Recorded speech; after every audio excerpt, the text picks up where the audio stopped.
Price the lord. ಇಂದಿನ ವಾಚನದ ಧ್ಯಾನಕ್ಕೆ ತಮಗೆಲ್ಲರಿಗೂ ಸ್ವಾಗತ. ಅವರ ವಿಶ್ವಾಸ ನಿಮಗೆ ಆದರ್ಶವಾಗಿರಲಿ.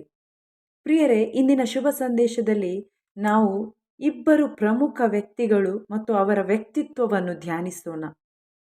ಹೆರೋದ ಮತ್ತು ಸ್ನಾನಿಕ ಯೌವನ. ಇಲ್ಲಿ ನಾವು ನೋಡ್ತೇವೆ, ಯೇಸು ಮಾಡಿದ ಬೋಧನೆ, ಅದ್ಭುತ ಕಾರ್ಯಗಳು ಎಲ್ಲ ಕಡೆ ಮನೆ ಮಾತಾದಾಗ ಹೆರೋದ ತಾನು ಕೊಲ್ಲಿಸಿದ, ತನ್ನ ವ್ಯಭಿಚಾರದ ನಿಮಿತ್ತ ತಾನು ಇಟ್ಟುಕೊಂಡಿದ್ದ ತನ್ನ ಸಹೋದರನ ಪತ್ನಿ ಹೆರೋದಿಯಳ ನಿಮಿತ್ತ ಸ್ನಾನಿಕ ಯೌವನರ ರಕ್ತಪಾತಕ್ಕೆ ಆತ ಕಾರಣನಾದ.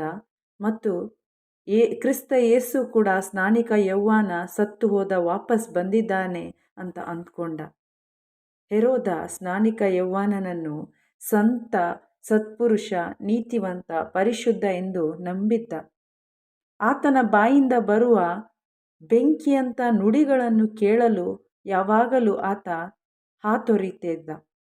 ಆದರೂ ಆತನಲ್ಲಿ ನಾವು ನೋಡ್ತೇವೆ, ನೈಜ ಮಾನಸಾಂತರವಿದ್ದಿಲ್ಲ.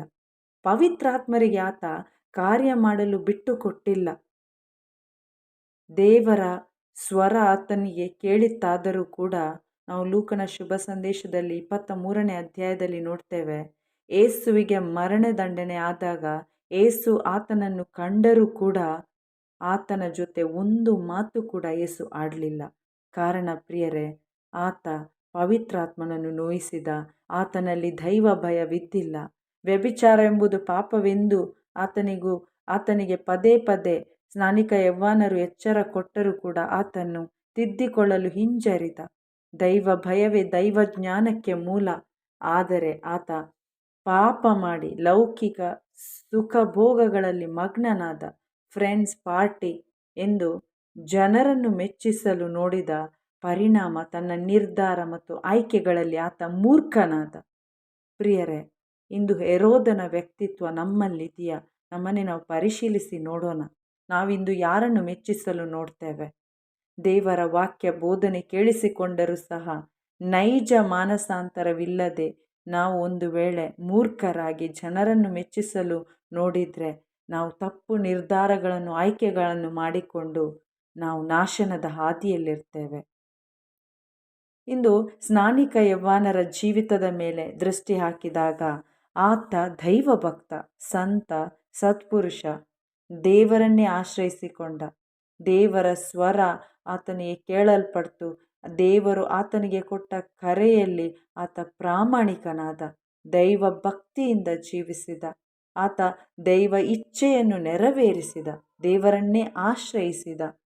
ಪ್ರಿಯರೇ, ತನ್ನ ಪೂರ್ಣ ದೇಹಾತ್ಮ ಪ್ರಾಣವನ್ನು ದೇವರಿಗಾಗಿ ಮುಡಿಪಾಗಿಟ್ಟ. ಸತ್ಯವನ್ನು ಸಾರಲು ಧೈರ್ಯದಿಂದ, ತಪ್ಪನ್ನು ತಿದ್ದಲು ರಾಜರ ಮುಂದೆ ಇರಲಿ, ಅಧಿಕಾರಿಗಳ ಮುಂದೆ ಇರಲಿ, ಭೀತಿ ಇಲ್ಲದೆ ಧೈರ್ಯದಿಂದ ಸಾರಿದ. ಕಾರಣ ಆತನ ಹೃದಯ ದೇವರಿಗಾಗಿ ಮಿಡಿಯುತ್ತಿತ್ತು. ಸತ್ಯಕ್ಕಾಗಿ ಆತ ಜೀವಿಸಿದ. ಸ್ವಾರ್ಥೆಗಾಗಿ ಜೀವಿಸಲು, ಸಾಯಲು ಆತ ಸದಾ ಸಿದ್ಧನಾಗಿದ್ದ. ಆತನ ವಿಧೇಯತೆ, ದೀನತೆ ಎಷ್ಟರ ಮಟ್ಟಕ್ಕಿತ್ತು ಅಂತ ಹೇಳಿದರೆ ಏಸು ಆತನನ್ನು ಮೆಚ್ಚಿಕೊಂಡರು. ಪ್ರಿಯರೇ, ಇವತ್ತು ಅವರ ವಿಶ್ವಾಸ, ಅವರ ಜೀವನ ನಮಗೂ ಆದರ್ಶವಾಗಿರಲಿ. ಯಾವ ರೀತಿಯಲ್ಲಿ ಆತ ಮಾಡಿದ ನಿರ್ಧಾರಗಳು ಇರ್ಬೋದು, ಮಾಡಿದ ಆಯ್ಕೆ ಇರ್ಬೋದು, ಆತನಲ್ಲಿರುವ ದೈವ ಭಕ್ತಿ ಇರ್ಬೋದು, ಯಾವ ರೀತಿಯಲ್ಲಿ ಇವತ್ತಿಗೂ ಅದು ಜೀವಂತವಾಗಿದೆ ನಮ್ಮಲ್ಲೂ. ಪ್ರಿಯರೇ, ನಾವು ಕೂಡ ನಮಗೆ ಕೊಟ್ಟ ಕರೆಯಲ್ಲಿ ಪ್ರಾಮಾಣಿಕರಾಗಿ ಆ ಪವಿತ್ರಾತ್ಮರ ನೆರವಿನಲ್ಲಿ ನಾವು ನಮಗೆ ಕೊಟ್ಟ ಕರೆಯಲ್ಲಿ, ನಮ್ಮ ಕುಟುಂಬಗಳಲ್ಲಿ, ನಾವು ನಮ್ಮ ನೆರೆಯವರಲ್ಲಿ, ನಮ್ಮ ಸಭೆಯಲ್ಲಿ ನಾವು ದೇವರ ವಾಕ್ಯಗಳನ್ನು ಕೇಳಿಸಿ, ಆಲಿಸಿ, ವಿಧೇಯರಾಗಿ ಸಾಕ್ಷಿಗಳಾಗೋಣ. ಆಮೇನ್. Praise the lord.